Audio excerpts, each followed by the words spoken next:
Audi has produced the Q3 compact crossover since 2011, but didn't offer it to stateside customers until after applying a refresh for the 2015 model year.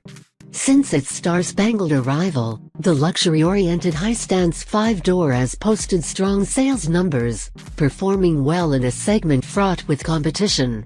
Nowadays, as demand for small SUVs shows no signs of abating, Audi is gearing up to release the second-generation Q3, and while we have yet to receive official specs from the manufacturer, our spy photographers just caught a camo-clad test mule prepping for some real-world tests. Updates are expected for every area of the vehicle, including new powerplant options, more tech for the cabin, and even exterior styling inspired by one of the greatest Audi models ever created. We'll most likely see the second General Q3 debut sometime late next year, while early 2018 is also a possibility. Either way, testing appears to be in full swing at this point, so further reveals are expected in the near future. Exterior. Unfortunately, the spy shots don't reveal much. That said, this is Audi we're talking about, and odds are the styling will stay quite similar to the current Q3. That means narrow, sharply angled headlights with xenon bulbs and LED daytime running lights, a large single-frame grille, aluminum trim, roof rails, a spoiler on the hatch, and LED taillights. It also appears as though the exhaust tips will now come integrated with the rear bumper, but those blackened ends could also very well be faux louvers. Audi fans will be delighted to learn that the new Q3 will supposedly draw styling cues from the rally-bred Audi Quattro, which burst onto the scene in the single-quote 80s in a blaze of glorious opposite look. The speculation stems from a report posted by the French publication L'Automobile, which stated that Marc Licht, Audi's head of design, is a big fan of the Quattro, and was interested in applying a similar look to the next General Q3, including elements like flared wheels arches and a similarly shaped rear end. How far the Q3 will lean towards the coupe when it comes to aesthetics remains to be seen. Originally posted in June of 2014, the L'Automobile report has so far seen no follow-ups, so we won't know for sure until the camo comes off or we get spy shots that are a little more revealing.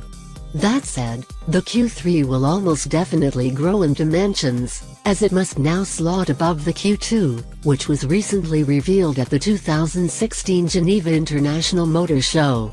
Rumor has it it'll be lower, wider, and longer than before, with an extra 2 to 2.75 inches added to the length, and an extra 2 inches added to the width. Interior inside, expect all the same high-class materials and immaculate fit and finish Audi is known for.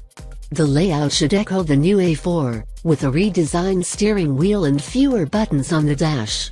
Mounted in a commanding position above the center stack will be a large touchscreen, while Audi's virtual cockpit digital instrumentation will occupy the gauge cluster.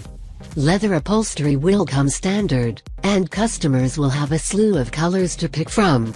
Keeping it safe will be the latest automated and safety technologies, such as automatic braking, pedestrian monitor, lane keep assist, rear cross-traffic alert, and a blind spot monitor. Other technology will include navigation, Bluetooth connectivity, voice control, and a Wi-Fi hotspot. In back will be a little extra cargo space courtesy of the increased dimensions, more than the current 16.71 square feet, 48.2 square feet with the seats folded down. Rear seating should also benefit slightly from the increased length. Drivetrain US customers will most likely get the same drivetrain options as before, with a 2.0-liter four-cylinder mated to a 6-speed automatic transmission. Both FWD and AUD will be offered. Currently, the Q3 makes 200 horsepower and 207 pound-feet of torque, which is respectable for the segment. However, I'd like to see Audi tune the 4-banger for extra output and a little higher miles per gallon, which is pretty much expected now with each successive model cycle, especially when it comes to the next generation. The Q3 will also be offered as a diesel, but don't hold your breath if you're expecting an oil burner option in the US. One possibility, however, is a new hybrid model, which would almost certainly go global if Audi made it. Another exciting prospect is the idea that Audi might finally bring us the pumped-up performance variant, the RS Q3. This thing sports a turbocharged 2.5-liter 5-cylinder pumping out around 340 horsepower and 330 pound-feet of torque, which would be a far better complement to the Quattro-inspired styling cues than anything else I can think of. Prices. Pricing for the Q3 is set at $33,700 for the entry-level trim, the Premium Plus, and $38,600 for the next rung up, the Prestige. With Audi's main competitors priced roughly in the same ballpark, I don't expect to see too much change on the MSRP front with the next general Q3.